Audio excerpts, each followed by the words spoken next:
as I go through, and I'm going to talk about one particular verse out of Matthew chapter 17 this morning, because in this one verse I have found to be a wonderful model for my own ministry and maybe for your ministry as well. There are some movements or some actions that we find in this one verse in Matthew chapter 17 that I think have provided traction for me when I have gotten stuck in life. They've also been words and movements on the part of Jesus that I've gone back to again and again, and especially in the last 8 months as I try to figure out, as this idiot out wandering around the central region, what it is that I am supposed to be doing. Now, let me talk a little bit about this idea of ministry first. If we claim to be a follower of Jesus, if we say, yep, I'm one of those followers, then we have a ministry. It's not just something that Cheryl does, not something that Matt does, not just something that John does. Everyone who says they are a follower of Jesus has a slice of God's kingdom that God has entrusted to them, and God wants us to use who we are and how we've been gifted to serve those who are around us. Now, some of us have a pretty good idea of what our ministry is in the local body and in the larger church. We know what our gift mix is. We know how we're wired and what we love to do, and God uses all of that together to do wonderful kingdom kinds of things. But there are others of us that may kind of scratch our heads at times and wonder, okay, what is it that I am supposed to do for the kingdom of God? Because I'm not just sure.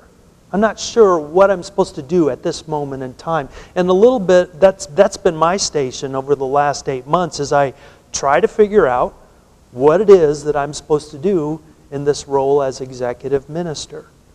And so in those moments, I go back to Matthew chapter 17. To give you a little bit of context of what's going on here in Matthew chapter 17, Jesus is moving steadily toward Jerusalem. And as he's been going toward Jerusalem, he has been reminding his followers again and again who he is as the Messiah. And at times they really get it. And I think Peter gets it best when he says, "You are the Messiah." But at other moments along the way, they seem to kind of totally lose sight of that fact, and they start to fumble around in who they were, and in their misunderstanding, and in their imperfection, and they lose sight of where Jesus is going and what he is all about. Then we come to Matthew chapter 17, and we have this very strange story where Jesus changes right before the eyes of the disciples. He completely looks different to them in ways that I don't think they understand at all. His appearance becomes so different that what do? They fall to the ground in fear. Now, these 4 actions come in verse 7 of chapter 17. I want to read that verse to you again.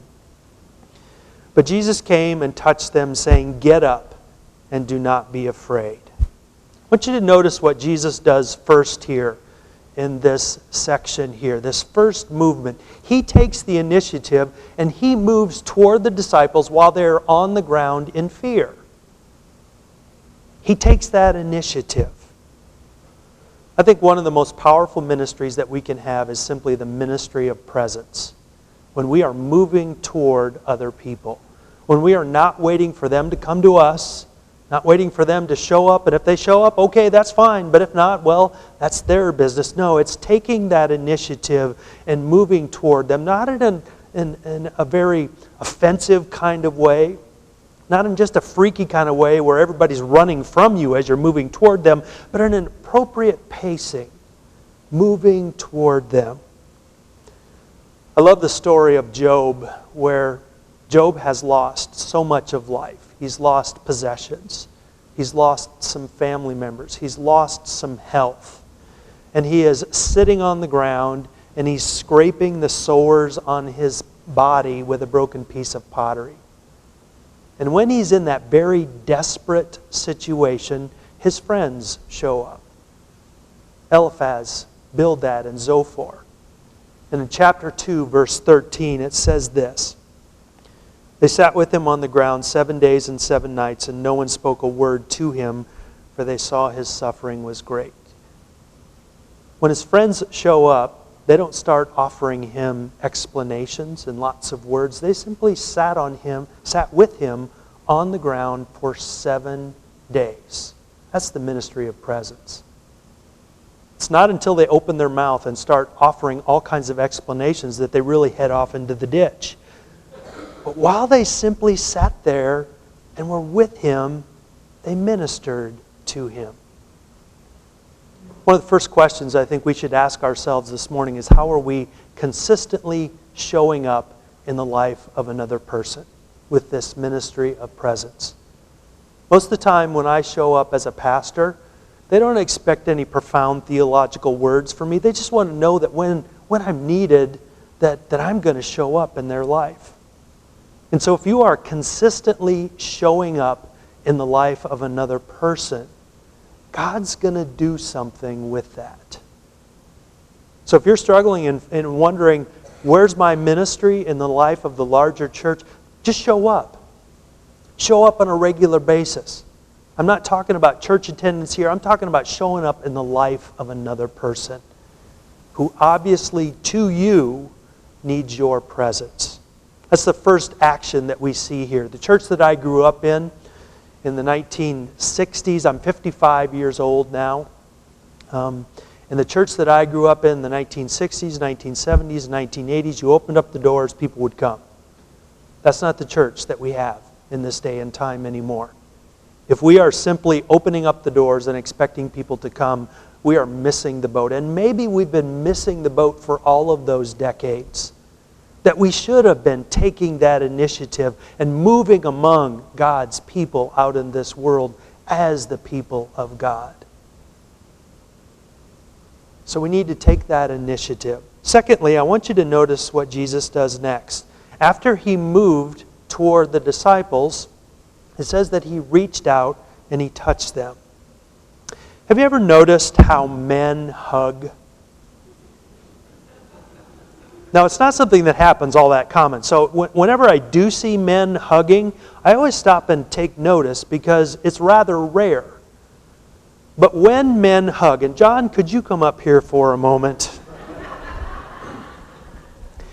When men hug, here is what I see most of the time. First of all, they will reach out and they will kind of do handshake. And I think it's because they want to make sure that there is some kind of a barrier between them and the other person. So they'll reach out and they'll touch hands, and then they'll kind of lean in and they'll do this. Okay? So, and if they're really cool, they'll go like this, and then they'll do this. Okay. Now you can also, don't go away yet, because you can tell something else when men hug by how long they stay in that hug and how many times they pat the other person on the back. So if they know one another really well, and we'll be cool, so we'll tap in and we'll stay here. We'll do this for a while. And you can tell, oh, John and Gregg know one another quite well. And if they just do it one time, oh yeah, they're just acquaintances.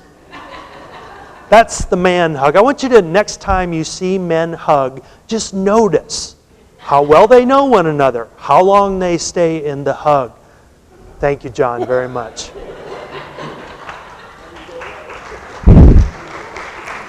The reason that I tell you that, remember my Uncle Laverne?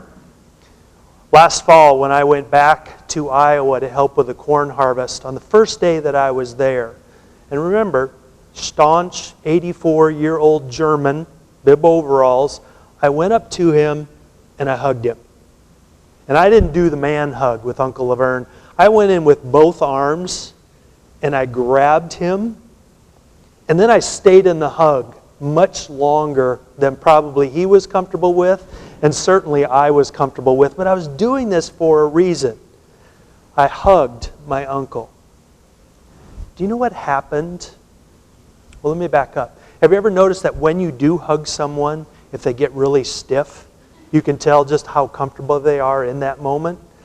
Uncle Laverne was as stiff as a board when I hugged him that morning. But for the next 3 weeks when I was there, in central Iowa helping with the corn harvest, every single morning, Uncle Laverne was coming to me like this. every morning. He was the one who was taking that initiative and stepping toward me. It got to the point where I was starting to get a little bit uncomfortable with Uncle Laverne. But I think he simply needed someone to open up that avenue for him. While the disciples are on the ground in fear, Jesus moves towards them, and next he reaches out and touches them. I think that in our day and in our culture that we need to recover the appropriate use of touch as an avenue for ministry.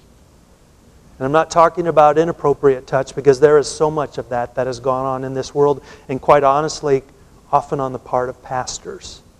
So I'm talking about the appropriate use of touch. It's the hand on a shoulder, or asking someone if we could give them a hug. When we do that, God does something through that simple gesture. And for so long now, we have created such barriers between us and other people that this important avenue for ministry has been lost to us in the modern church. And if we want to point to an example of where this is done appropriately, just look at what Jesus was doing with His disciples while they are on the ground in fear. He moves toward them, He reaches out and touches them.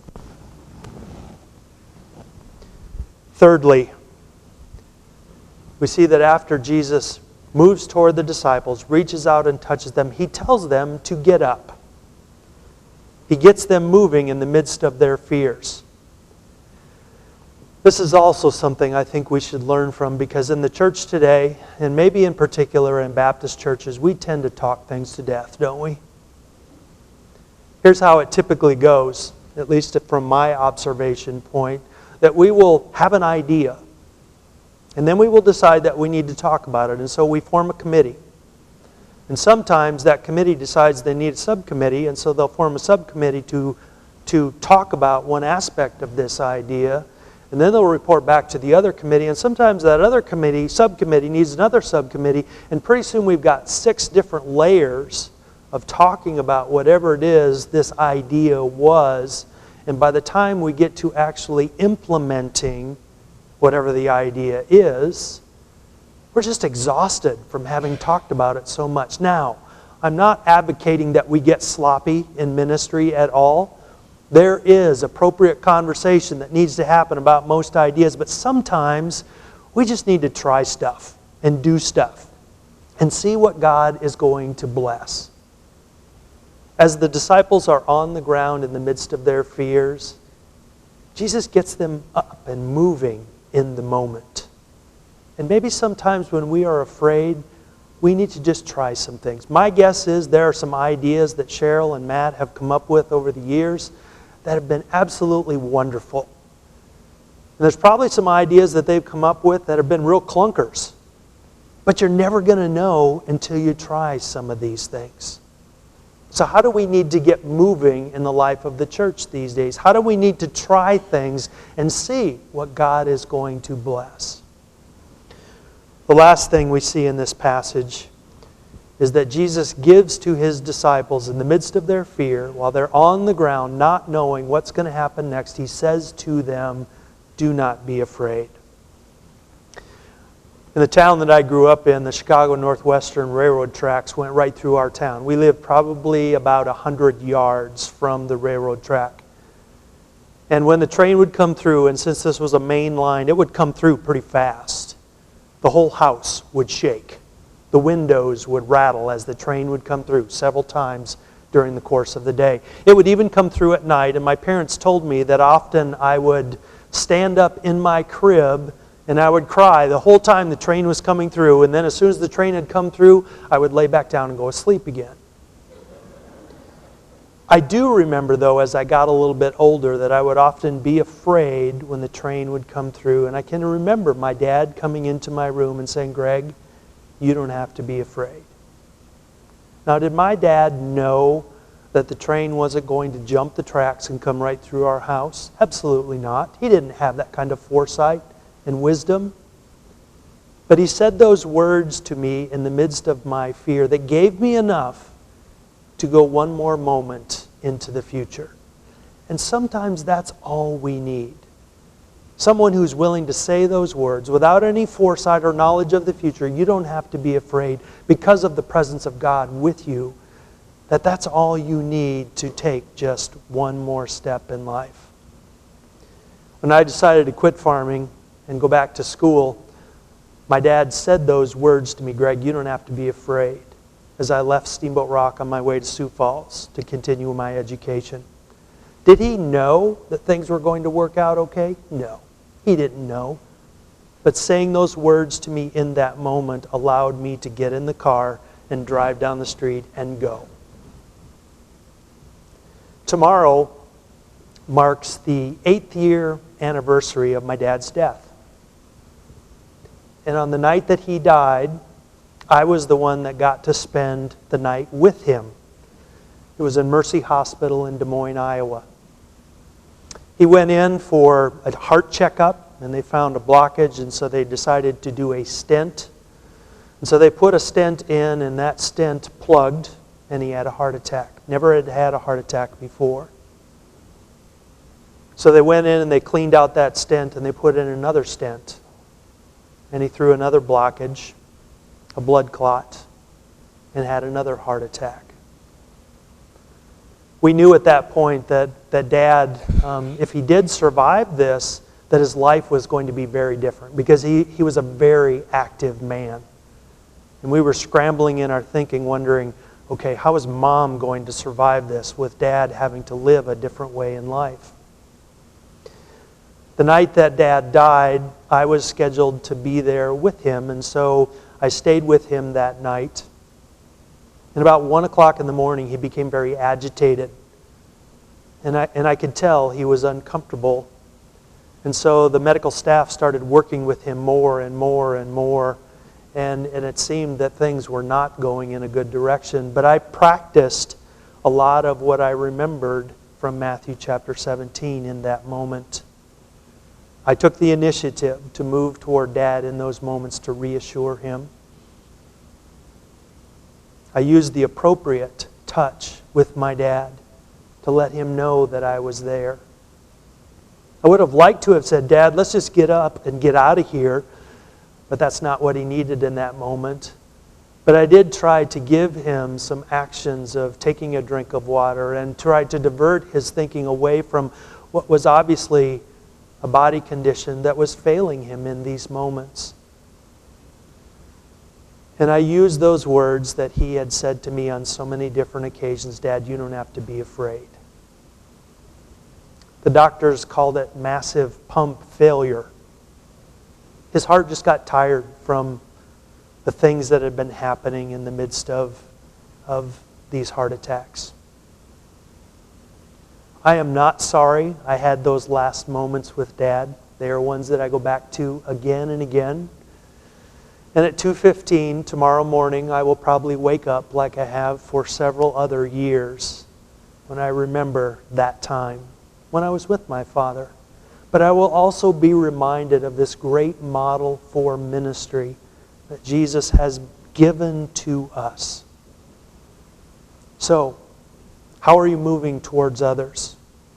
How are you implementing the appropriate use of touch? How are you just trying things in life and in ministry to see what God is going to bless? And how can you use those words? Do not be afraid to have one person take just one more step on their faith journey. I think this is a model for ministry that can work for any of us. Would you please join me in a word of prayer?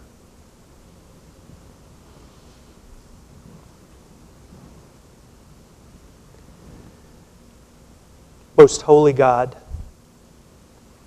we thank you for your Son, Jesus, and for the life and for the ministry that he has given to us, that we can pattern our own lives and ministries after. So I pray that you would give to us eyes to see and ears to hear those sensitive moments where we can be your hands in this world, where you can use the unique person that we are and the gifts that you have given to us to grow your kingdom through that slice of the kingdom that has been entrusted to us. I ask that you would bless the congregation here in Lawrence. Continue to grow them and strengthen them in their kingdom work. Continue to use them for your purposes.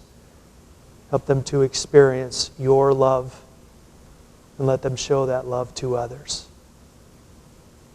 It's through Christ we pray all these things. Amen.